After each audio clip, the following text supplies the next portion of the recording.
Mas o Senhor me trouxe uma palavra que tem um título sugestivo, né?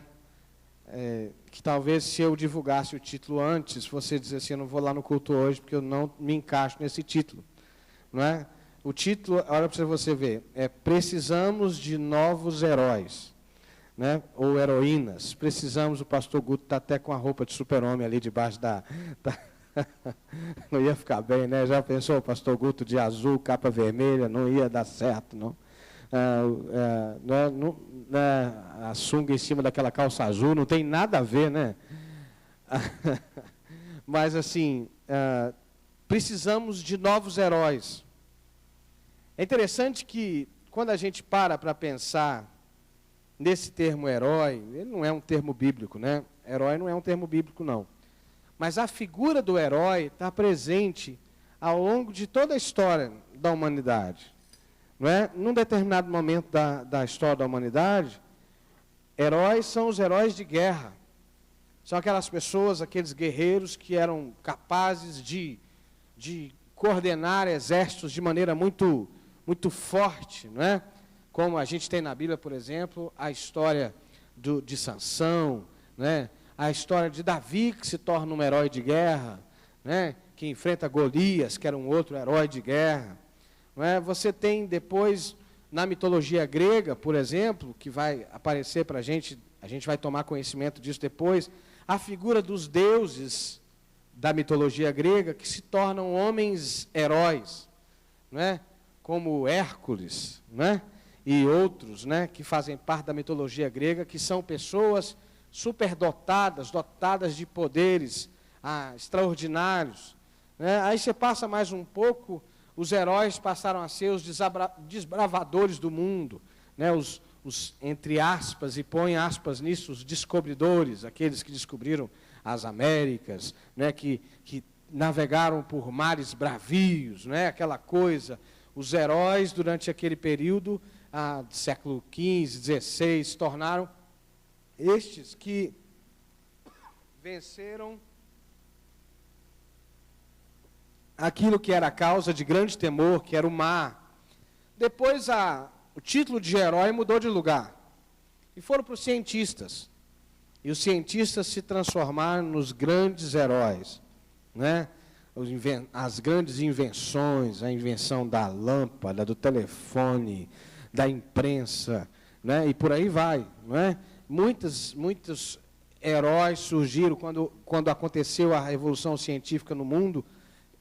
Criou-se a ideia de que, de repente, a gente ia viver num mundo sem doenças, sem enfermidades, sem pobreza, porque a ciência era a salvação da humanidade. E você sabe qual foi a grande descoberta desse período, não é? A bomba atômica. E a gente viu que com a ciência, ao invés e a ciência é muito boa, né? Através da ciência que eu não preciso ficar gritando aqui, tem um microfone que amplifica a minha voz e outras coisas, não é? A ciência é uma bênção. Mas hoje a gente vive, por exemplo, uma época dos heróis da cibernética, né? Os caras que conseguem, têm a maior número de seguidores possíveis, que fazem feitos incríveis. E a televisão, de repente, os meios de comunicação, começa a levantar heróis às avessas. Não é? Vocês já viram os heróis de hoje? Não é? Quem diria que a gente ia ver um filme que a Batman luta com Superman? Não cabe isso na cabeça da gente, né? Eu comecei para o pessoal da década de 70 e 80, não dá certo, né? Nos filmes atuais, nos desenhos atuais. Quem assistiu He-Man aqui? Quem assistiu He-Man aqui? Deixa eu ver. She-Ra, hein? Quem assistiu She-Ra? Você assistiu, cara. Né? Assistiu? Bom. Não é? Tinha a musiquinha do... Como é que era o nome do fantasminha lá? Hein? Esqueci. Gorro, é isso? Esqueci, deixa para lá. Né?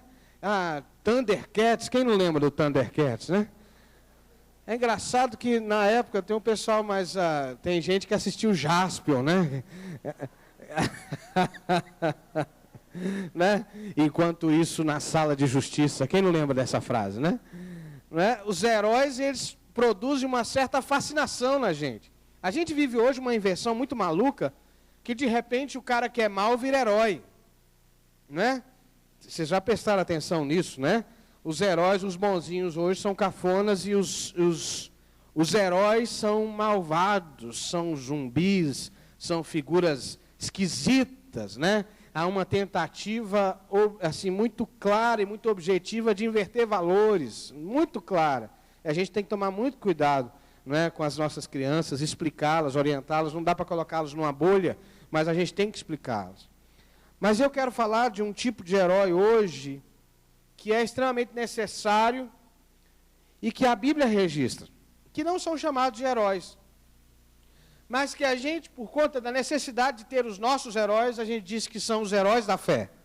Vocês já ouviram falar?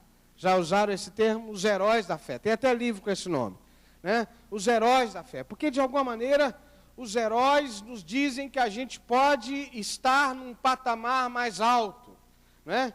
Eu esqueci de falar dos mutantes, né? Como é que é o nome dos X-Men aí, né? Que né? Acho que essa é da turma aí de 2000 para cá, né? Turma de 2000 para cá, esqueci de falar desse pessoal aí, né? Do Wolverine e por aí vai, né? Que também é uma figura, já é uma figura meio, né? Meio estranha de herói, né? O cara não resolve se ele é bom, se ele é, né? Fica numa crise aí, não é? Bom, os heróis bíblicos, eles são para nós uma inspiração.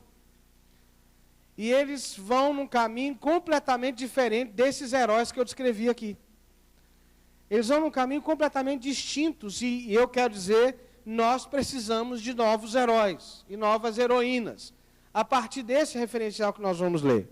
Então eu quero te convidar a ler comigo Carta aos Hebreus, Epístolas aos Hebreus. Nós vamos ler o capítulo 11. Hebreus, capítulo 11,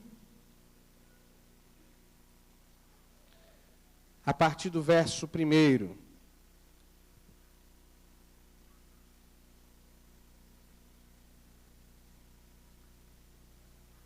Eu vou ler aqui na projeção para que a gente possa acompanhar numa só versão. A partir do verso 1, eu vou ler até o versículo 6 e depois, gradativamente, eu vou pedindo outros textos aqui. Hebreus 11, de 1 a 6, diz assim: Ora, a fé é a certeza daquilo que esperamos e a prova das coisas que não vemos. Pois foi por meio dela que os antigos receberam bom testemunho. Pela fé, entendemos que o universo foi formado pela palavra de Deus, de modo que aquilo que se vê não foi feito do que é visível. Pela fé, Abel ofereceu a Deus um sacrifício superior ao de Caim. Pela fé, ele foi reconhecido como justo quando Deus aprovou as suas ofertas, embora esteja morto por meio da fé, ainda fala. Pela fé, Enoque foi arrebatado, de modo que não experimentou a morte, e já não foi encontrado porque Deus o havia arrebatado. Pois antes de ser arrebatado, recebeu testemunho de que tinha agradado a Deus. Sem fé, é impossível agradar a Deus, pois quem dele se aproxima precisa crer que ele existe e que recompensa aqueles que o buscam. Senhor, fale conosco, nós te clamamos, em nome de Jesus. Amém. Eu quero descrever com os irmãos, a partir da palavra de Deus, quais são, então, as características desses heróis da fé. E por que eu digo que nós precisamos de novos heróis? Porque, na verdade, nós precisamos assumir essa postura que esses homens de Deus na história assumiram. E é interessante que a Bíblia, ao elencar os heróis da fé, ao registrar a história deles, registra tudo. Mostra os pontos frágeis e os pontos fortes, mostra... E o que eu quero fazer é exatamente isso, é caminhar com os irmãos e perceber por onde passa a vida daqueles que, de fato, vivem uma vida excelente na presença de Deus. Quais são as marcas, os princípios destas pessoas que marcaram a história, marcaram as suas famílias. E, às vezes, quando a gente diz marcaram a história, parece assim, fez um vulto na história. Mas, enquanto ele viveu, o único vulto que ele conseguiu fazer foi dentro da sua própria casa. Você já parou para pensar, por exemplo, como que um ato ruim, como uma palavra ruim desencadeia várias outras coisas ruins. Não é assim? Não é? Às vezes, um acontecimento ruim num dia, você acordou tarde, dormiu tarde na noite anterior, acordou tarde, já acorda de mau humor, cedo demais, aliás, dormiu tarde, acordou cedo, acorda de mau humor, aí você vai trabalhar, você já está sem paciência. Uma coisa ruim vai gerando outra. Se uma coisa ruim gera outras coisas ruins, uma coisa boa gera muito mais efeito. Gera muito mais efeito. E na vida desses homens é assim. Às vezes, as decisões que eles tomaram, no tempo deles, eles não conseguiram medir o impacto dessas decisões para além do seu círculo familiar. Mas, ao longo da história, aquela decisão positiva foi gerando e influenciando gerações inteiras. E isso tomou um vulto maior do que eles podiam imaginar. E é disso que eu estou falando. Quando eu falo que você é chamado para ser um herói, uma heroína em Deus, significa que você é chamado a ser fraco para que Deus seja forte em você. Significa que você é chamado a viver um impacto na sua história pessoal, para que a ação positiva de Deus na sua vida pessoal repercute em você, na sua casa, na sua família, nos seus amigos e nas gerações seguintes. Esses homens viveram assim. E a marca que eles têm é, primeiro, que são pessoas que vivem pela fé. Pessoas que vivem pela fé. E esse já é um texto muito conhecido por todos nós. E às vezes a gente fala de fé, a gente pega o texto literalmente, a gente acaba dando ao texto um sentido que ele não tem. Porque fé, o texto diz que fé é a certeza das coisas que não se veem. Aí a gente pega a primeira parte do texto e diz assim, fé é certeza. Não, fé é certeza, mas é exatamente certeza no meio de um monte de dúvida.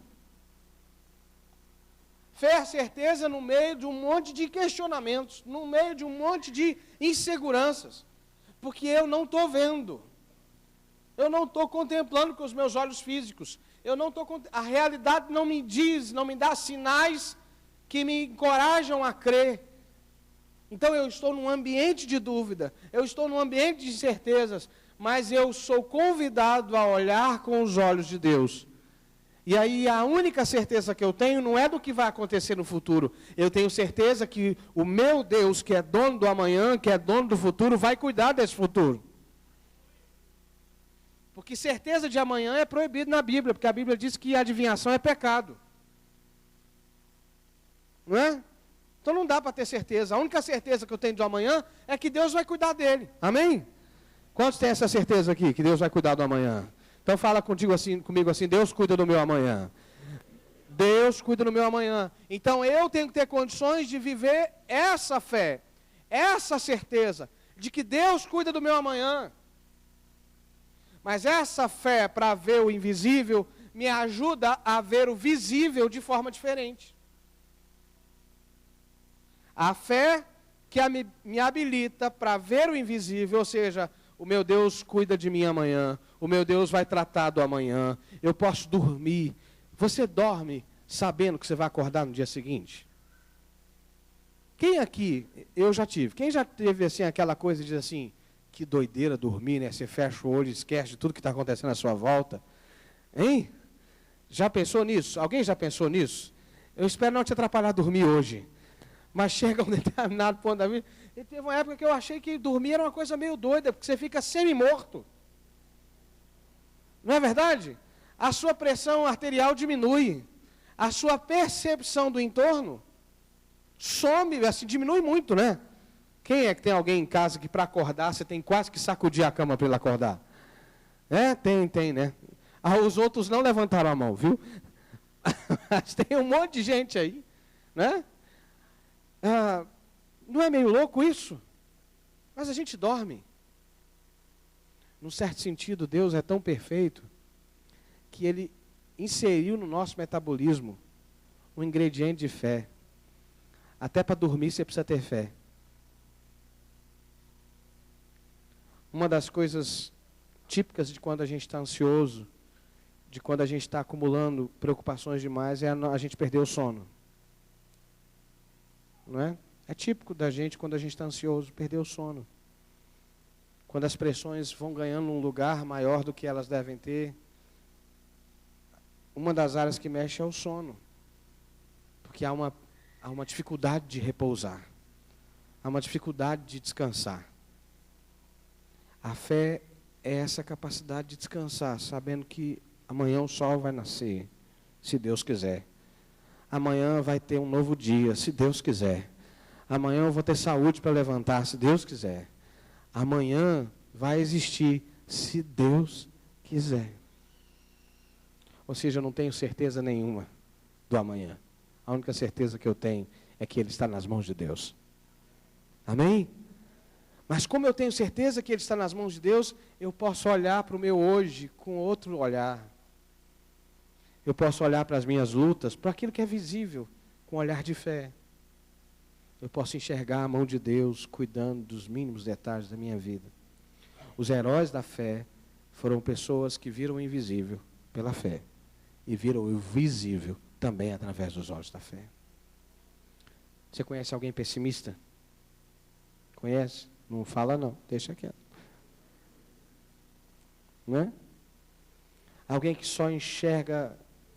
quem lembra daqui, já que eu falei dos desenhos animados, né, daquele sujeitinho que dizia assim, eu te disse, lembra? Como é que era o nome do desenho? Hein? Lembra?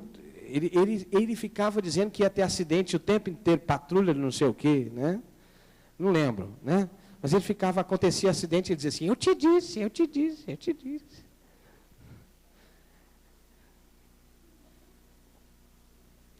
A gente precisa encher os nossos olhos de fé.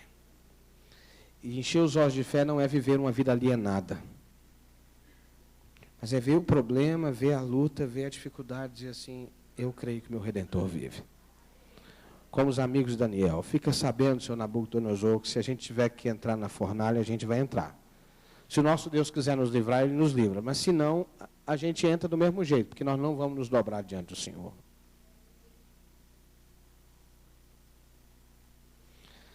Olhar a realidade com outros olhos. Olhar a realidade crendo que o Senhor vai estar conosco, seja qual for a situação. O Deus que cuida do amanhã, cuida do hoje também. Você pode dizer isso para o seu irmão? O Deus que cuida do amanhã, cuida do hoje também.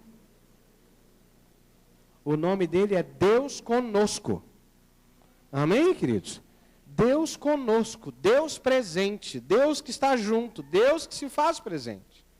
Então a primeira coisa que a gente precisa para despertar esses heróis e heroínas da fé que Deus quer levantar, é viver pela fé.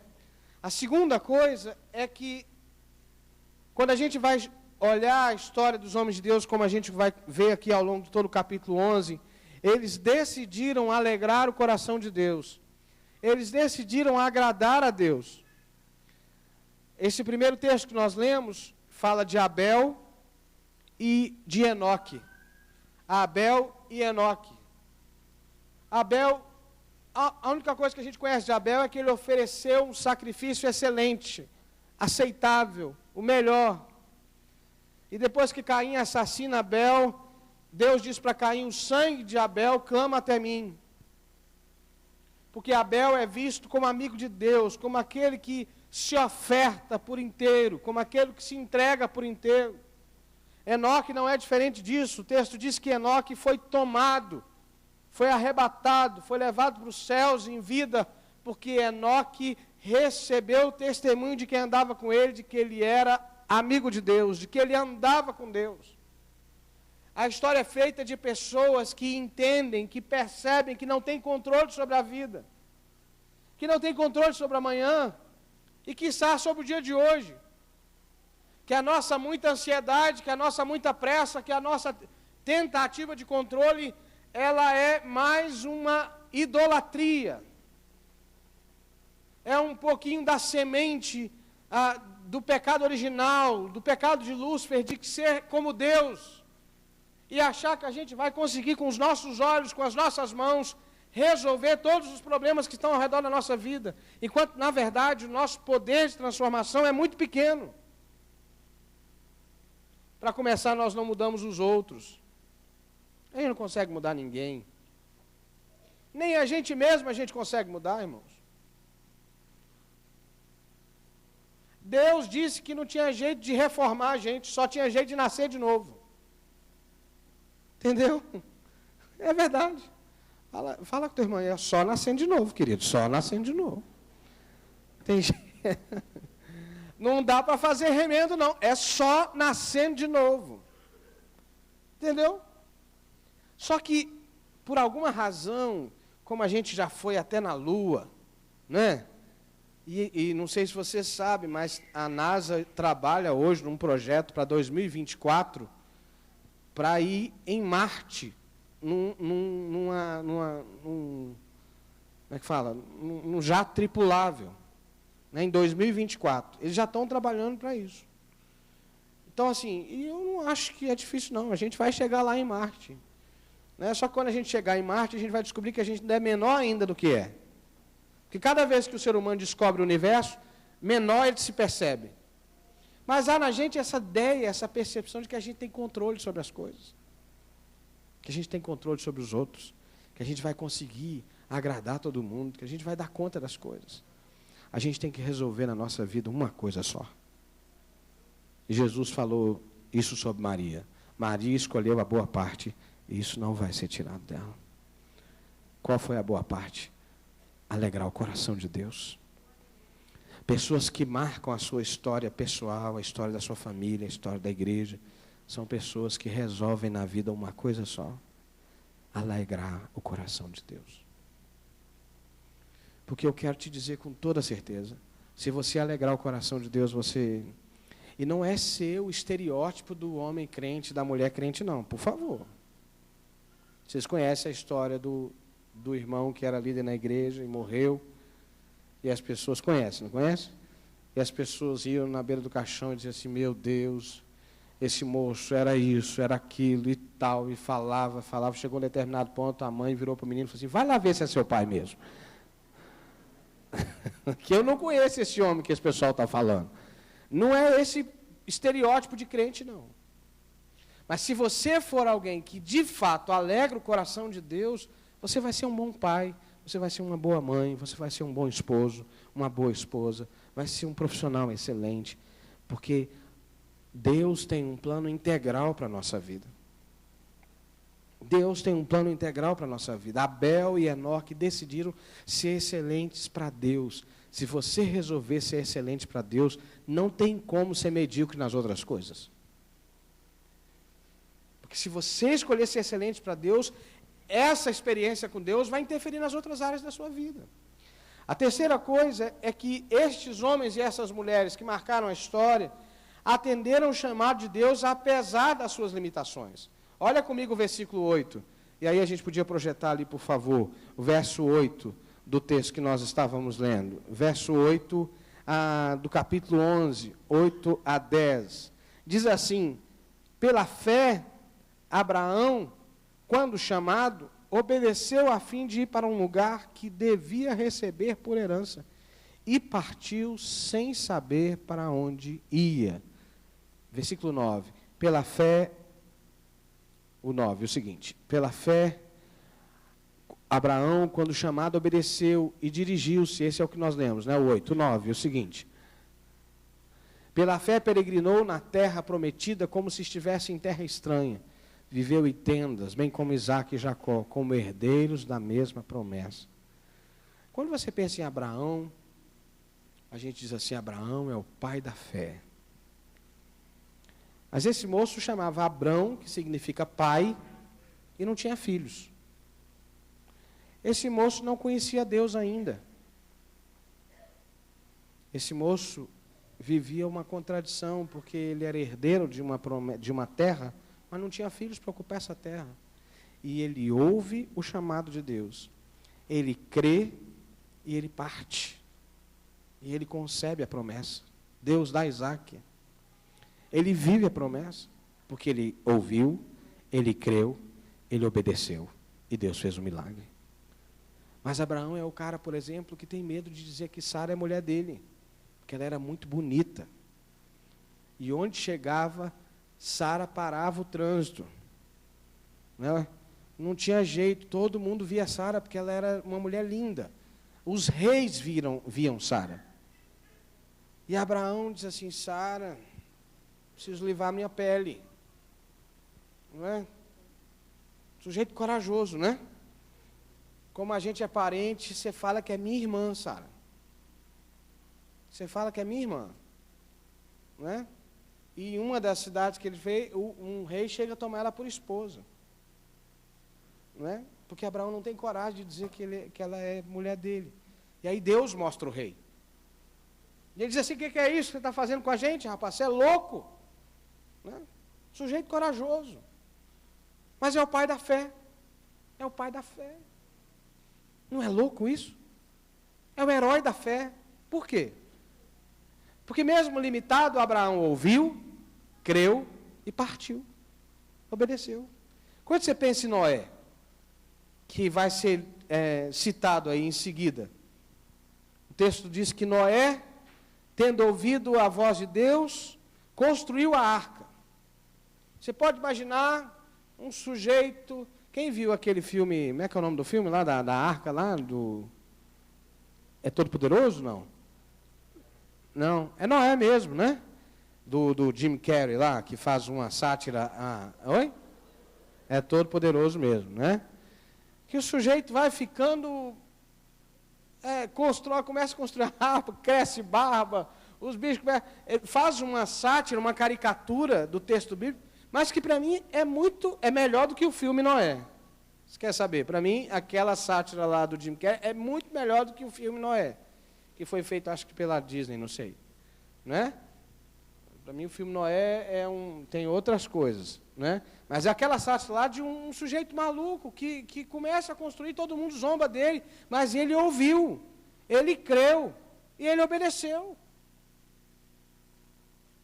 Mas esse moço, por exemplo, quando pisa em terra santa, na terra firme, ele esquece da vida e fica bêbado. Fica bêbado. Não é? Não é maluco isso? É um sujeito limitado, como eu e você, mas que ouviu, creu e obedeceu. Se a gente pega Moisés, que é outro pai da fé, que é citado aqui no texto que a gente leu, né? Mais um moço complexo, criado pela princesa, não é? Mas ele não sabe muito bem o que ele é, se ele é príncipe, se ele é hebreu, o que ele é, mata, foge e tal, mas Deus conta com ele. Deus conta com ele. E aí, se você pega o versículo 30 do capítulo 11, acompanha comigo, o versículo 30. Olha o que diz o versículo 30. Pela fé, ruíram as muralhas de Jericó, depois de rodeadas por 7 dias. Pela fé, Raabe, a meretriz, ou a prostituta, versículo 30, por favor. Raabe, a meretriz, não foi destruída com os desobedientes, porque acolheu com paz aos espias. 32. E que mais direi? Não tenho tempo para falar de Gideão, Baraque, Sansão, Jefté, Davi, Samuel e os profetas. Continua, por favor. Os quais pela fé conquistaram reinos, praticaram a justiça, alcançaram o cumprimento da promessa, fecharam a boca de leões. Pode seguir. Apagaram o poder do fogo, escaparam do fio da espada, da fraqueza, tiraram... Você pode ler comigo de novo? Da fraqueza, tornaram-se poderosos na batalha e puseram em fuga exércitos estrangeiros. Pode seguir. Houve mulheres que pela ressurreição tiveram de volta os seus mortos. Uns foram torturados e recusaram ser libertados para poderem alcançar uma ressurreição superior. Ou seja, há personagens citados nominalmente, mas há outros que a história nem deu nome, nem guardou o nome, nem registrou o nome. Mas há uma frase muito forte: da fraqueza tiraram força. Os heróis da fé são pessoas que tinham clareza da sua fraqueza. Os heróis da fé não se achavam heróis. Se perguntasse para eles, se a gente pudesse fazer uma enquete e voltar lá no tempo deles, chamasse assim, Abraão, já viu aquele filme De Volta para o Futuro? Né? Lembra aquele filme De Volta para o Futuro? Aí você cai lá em Abraão, saindo da terra dele, diz assim, cara, que prazer te conhecer. Você é o cara. Você é uma inspiração para mim, Abraão. Abraão, o que é isso, rapaz? Como assim? Não, você é o pai da fé. Eu não tenho nem filho ainda, como é que eu sou pai da fé? Não é? Abraão tem noção da sua fraqueza. Noé tem noção da sua carência. Moisés tem noção da sua miséria. Todos eles têm noção da sua fraqueza. Raabe se vê, é prostituta na cidade de Jericó, está vendo a morte subir sobre ela, e ela diz assim: tem misericórdia de mim, pelo amor de Deus, salva a minha casa e a minha família. Os heróis da Bíblia não é gente forte. Os heróis da Bíblia e as heroínas da Bíblia é gente simples. É gente como José, que eu falei aqui na semana passada, que está cheio de medo, cheio de incerteza, angustiado, mas que ouve a palavra do Senhor dizendo assim: não tenha medo, creia somente, não tenha medo, sou eu que estou gerando, sou eu que estou fazendo, sou eu que estou realizando. E esses caras cometem a loucura de ouvir, crer, e por isso vivem o milagre de Deus na vida deles.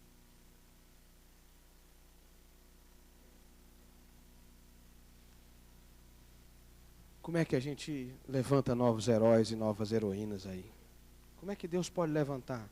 Já que a história do povo de Deus não acabou aqui na Bíblia. A história continua sendo escrita, não mais na Bíblia Sagrada, mas na história do povo de Deus. Olha o que diz comigo o versículo, capítulo 12, versículo 1. Capítulo 12, versículo 1. Portanto, 12:1, capítulo 12, verso 1. Portanto, também nós, uma vez que estamos rodeados por tão grande nuvem de testemunhas, livremo-nos de tudo o que nos atrapalha e do pecado que nos envolve, e corramos com perseverança a corrida que nos é proposta. Seguinte, por favor. Tendo os olhos fitos em Jesus, autor e consumador da nossa fé, ele, pela alegria que lhe fora proposta, suportou a cruz, desprezando a vergonha, e assentou-se à direita de Deus. Versículo 3. Pensem bem naquele que suportou tal oposição de pecadores contra si mesmo, para que vocês não se cansem, nem se desanimem. Como é que Deus vai despertar novos heróis e heroínas da fé? Pessoas que vão deixar na sua casa, para os seus filhos, para gerações seguintes, um legado de fé. A gente precisa aprender a ouvir.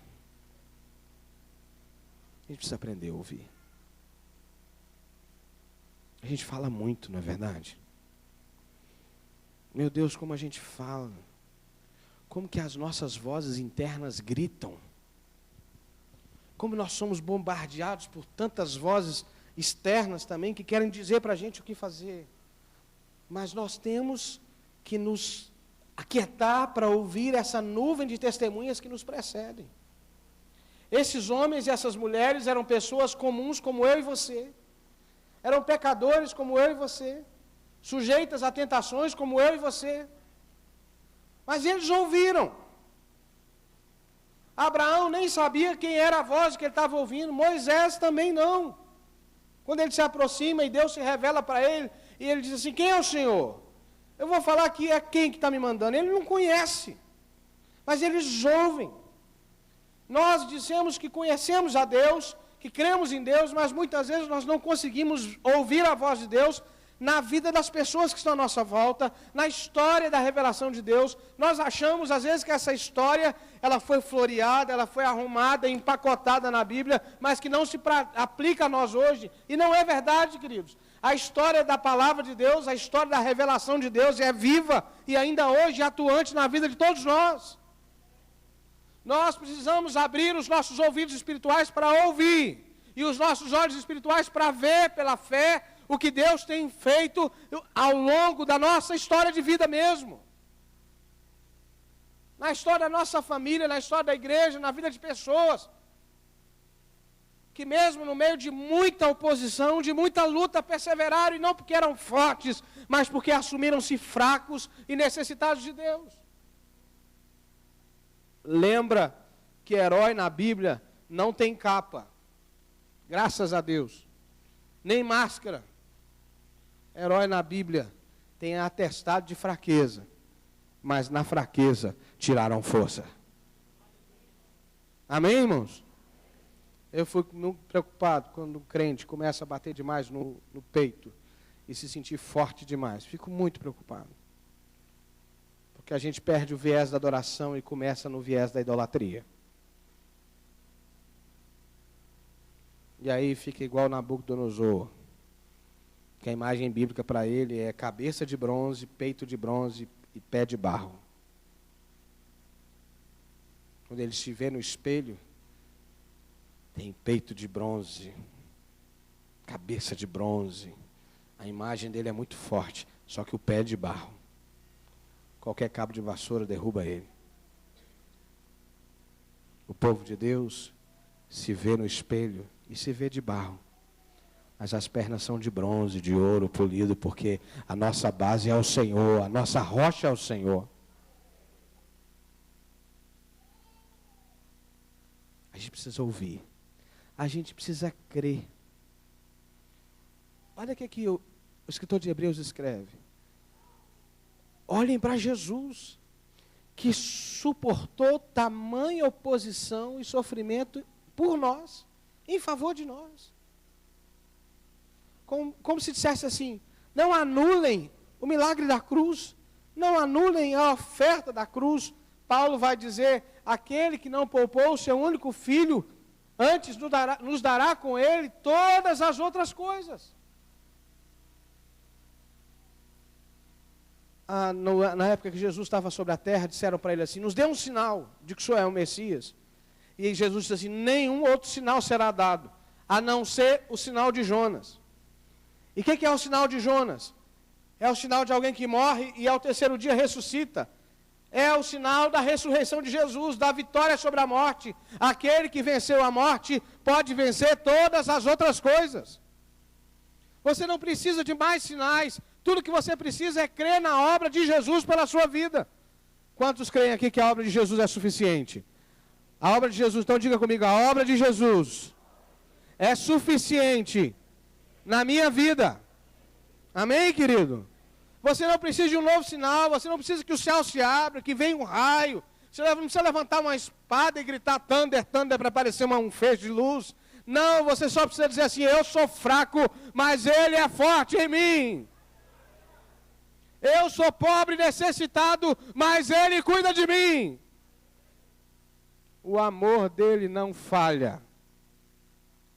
Amém, queridos? O amor dele não falha.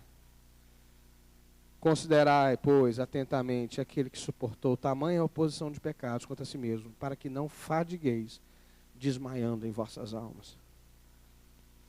Os novos heróis ouvem, creem e perseveram.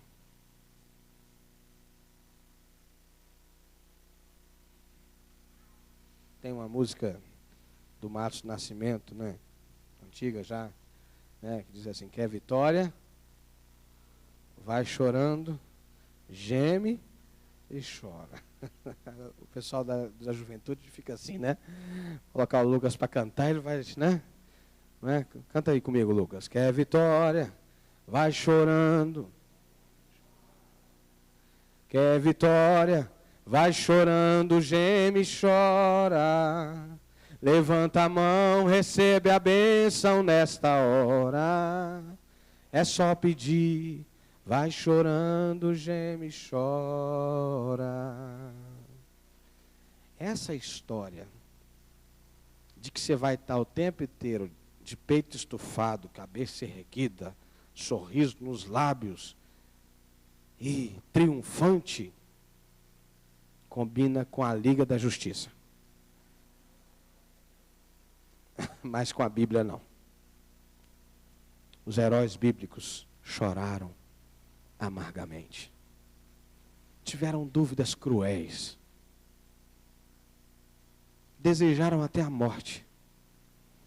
Mas eles tinham só uma certeza: Deus está comigo. Deus está comigo. Deus está presente. E Ele é poderoso para me fazer passar por esse vale. Amém? Vamos ficar em pé?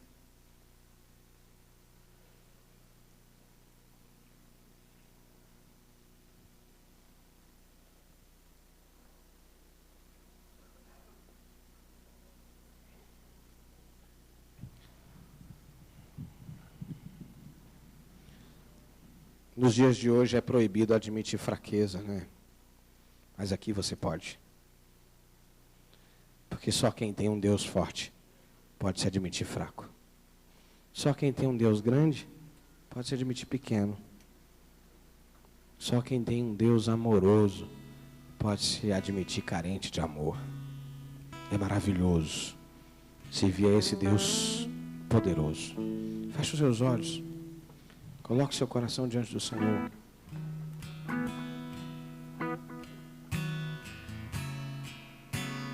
Ah, Senhor, nos ajude nessa noite. Nos ajude, Senhor, a atender o chamado de viver pela fé. De viver pela fé. Querido, talvez você tenha procurado força em você mesmo e essas forças não aparecem. Se você quer hoje, nós estamos numa série de viver apaixonadamente. Se você quer viver pela fé, se você quer assumir sua fraqueza para poder se tornar forte no Senhor, quero te convidar a sair do seu lugar, enquanto nós cantarmos, vir ao altar do Senhor e deixar que na fraqueza o Senhor levante força na tua vida. Em nome de Jesus, saia do seu lugar e venha até o altar do Senhor. Uma coisa peço ao Senhor. Pode chegar, querido.